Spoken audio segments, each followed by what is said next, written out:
It's almost impossible to keep track of all the Naruto video games being released these days.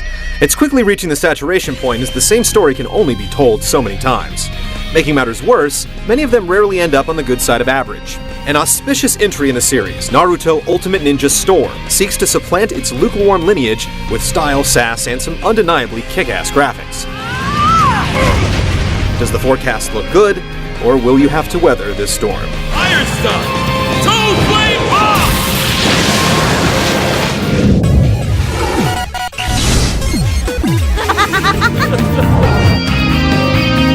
Ultimate Ninja Storm covers a whopping 135 episodes of the anime series before its credits roll. This fencing sets up the Tangerine Trickster's tale right up to the Sasuke retrieval arc. I won't let you go to Orochimaru! Falling just a whisker shy of the Shippuden time skip. The plot points covered won't surprise longtime followers, but what will perplex some are notable exclusions. Assassins for Hire Zabuza and Haku are MIA, and the 4 hidden sound ninja stay hidden. Even some of Konoha's regulars sit out of the fight, dwindling down the total character appearances to a paltry 25, not even half of the rosters from the PS2 releases. There isn't quite as much ninja magic to go around this time, but the tease of a true secret ending is enough to perk the ears of diehard fans. Plus, you can always relive your favorite moments in Japanese.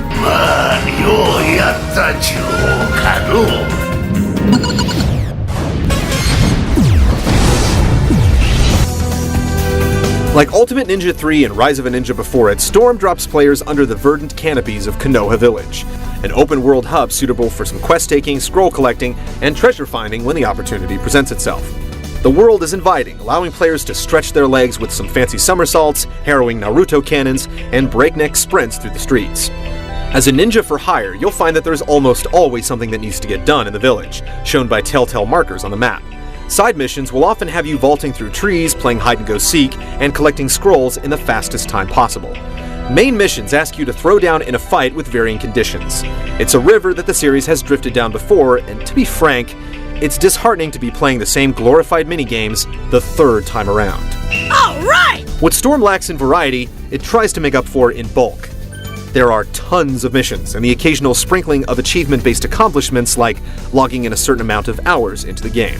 Your efforts won't go unnoticed, as you'll soon find yourself with a considerable cache of trinkets to sell, money to spend, and scrolls to trade for various items and extras. Storm is apt to let you in on just how much you've done in the game, and the new diorama feature lets you see the fruits of your labors play out in bite-sized miniature fun. Naruto!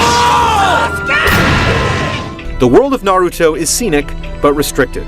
The free-roaming aspect is still only loosely so, and the missions still lack ingenuity. Your enjoyment of the game will be directly proportional to how much you enjoy collecting and completing. Outside of Ultimate Mission Mode, player matches can only be played offline, and needless to say, the village is due for some renovation.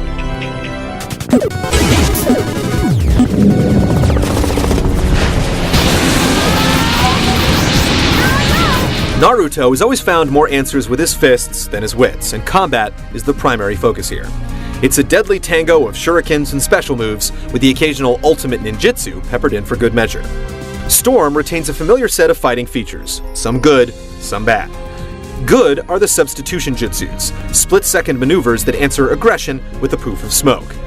Bad are the combos, which could still use a bit more depth than circle, circle, circle, down plus circle. You get the idea. The giant boss battles of Ultimate Ninja 3 also return, bolstered by some God of War-style QuickTime events during the more cinematic moments of the fight.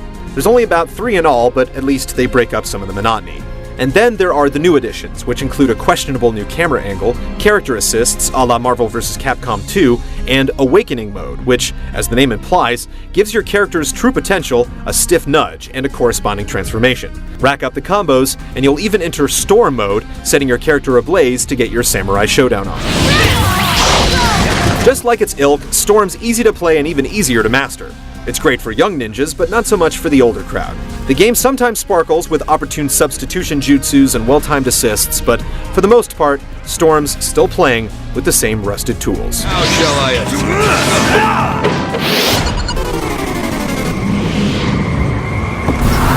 CyberConnect 2 had a lot of practice with the series' looks on the PS2, but its latest stab at the PS3 is unlike anything they've ever done before. If you're a sucker for cel-shaded graphics, it will be love at first sight. In motion, the prismatic visuals could very much pass itself off as an episode of the show, combined with its jaw-dropping animations, subtle motion blur effects, and frenetic flair for fan service. It is simply a sight to behold. The placid Konoha village is remarkably replicated, yet the background stages could use a little more diversity. Slight issues aside, Ultimate Ninja Storm is a visual knockout. No game has come closer to destroying the line between pencil and pixel than Naruto Ultimate Ninja Storm. But after the honeymoon is over, the romance doesn't last. The series is struggling for some new ideas, and this game isn't going to be the one to provide them. Still, if you're jonesing for some jutsu, you'd better believe that Storm isn't a bad game.